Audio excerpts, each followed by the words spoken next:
Chào các bạn đã quay lại với kênh Cô Ba Bình Dương. Xào sả ớt là một cách chế biến đơn giản nhưng luôn hấp dẫn. Nó đặc biệt phù hợp với một số món nhờ khả năng khử mùi, giúp dậy lên mùi thơm của món ăn. Hôm nay chúng ta sẽ làm rất nhanh món lương xào sả ớt.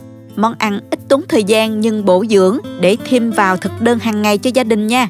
Món này dùng với cơm nóng thì hết bài luôn đó các bạn. Nào chúng ta cùng vào bếp thực hiện ngay ha. Mời các bạn xem qua thành phần nguyên liệu trước khi làm. Bạn cũng có thể tham khảo những đồ dùng nhà bếp mình hay sử dụng dưới phần mô tả của video.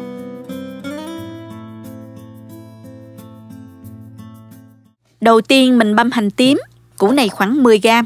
Sắc và mình băm nhỏ ra ha.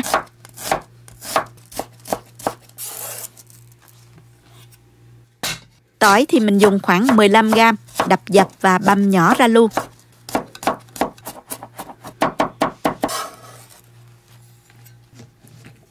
Sả thì mình dùng 3 tép to, cắt khoanh ra.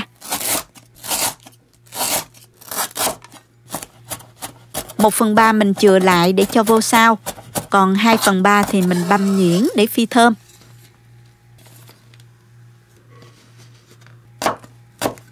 Dùng thêm 4 trái ớt, cắt khoanh hoặc là băm cũng được.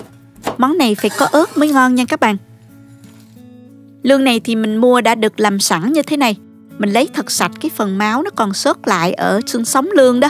Rửa với muối loãng và rửa lại với nhiều lần nước cho sạch là được. Mình cắt khúc ngắn như vậy ha, cho nó dễ ăn. Thịt lương rất là giàu dưỡng chất. Ở Việt Nam thì các bạn dễ tìm mua được lương tươi sống. Làm món ăn này sẽ rất là ngon nha. Cắt xong thì mình cho qua tô để ướp luôn. Với 400g lương, mình ướp vào đây 1/3 muỗng cà phê muối, 1 muỗng cà phê bột nêm, một chút xíu bột ngọt nếu mà ăn được ha, 1,5 muỗng cà phê đường, 1/3 muỗng cà phê tiêu, 2 muỗng cà phê nước mắm, nửa muỗng cà phê bột cà ri. Các bạn có thể thay thế bằng bột nghệ nha. 1 muỗng canh sả băm, 1/2 lượng hành tím băm và 1/2 lượng tỏi băm. Trộn đều tất cả và mình để 15 phút cho lương thấm gia vị. Công đoạn chính là xào lương. Cho vào chảo 2 muỗng canh dầu. Cho hành và tỏi băm vào. Rồi đến sả băm vào luôn. Mình xào lên. Khi mọi thứ đã săn lại và bốc mùi thơm, lúc này mình mới cho vào nửa muỗng cà phê bột cà ri và 1 muỗng cà phê bột nghệ. Mình kết hợp hai loại như vậy mình thấy rất là thơm luôn đó các bạn. Trộn đều lên và nhanh tay cho lương vào luôn. Xào cho lương nó săn lại và thấm các gia vị thơm. Xào khoảng 3 phút.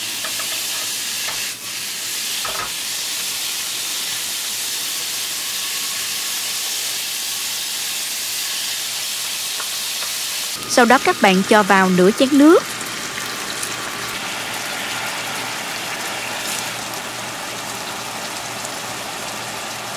Và nêm vào đây nửa muỗng canh nước mắm và 1 muỗng cà phê đường. Đảo đều lên. Các bạn có thể điều chỉnh theo khẩu vị gia đình nha. Bây giờ thì mình hạ lửa nhỏ và đậy nắp lại. Thịt lương cũng rất nhanh chín đó các bạn. Sau 3 phút thì mình mở nắp, đảo đều cho đến khi các bạn thấy cái phần nước sốt nó hơi sánh lại. Mình tiếp tục cho phần sả khoanh còn lại vào, đảo đều lên. Xào thêm một chút nữa cho sả khoanh nó dậy mùi là được rồi.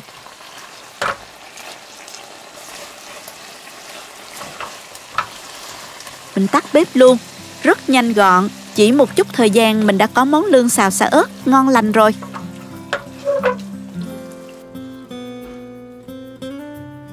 Món này bắt cơm lắm đây, mình dùng cơm thôi các bạn ơi.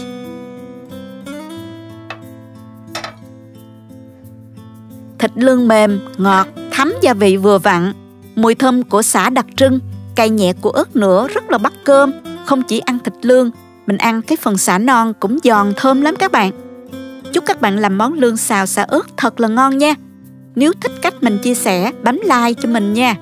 Nhớ bấm đăng ký và bấm vào cái chuông để xem nhiều món ăn mới của mình. Các bạn cũng có thể truy cập website cobabình-dương.com để tham khảo công thức nấu ăn dưới dạng bài viết. Cảm ơn các bạn đã xem hết video. Chào tạm biệt và hẹn gặp lại các bạn trong video kỳ tới nha.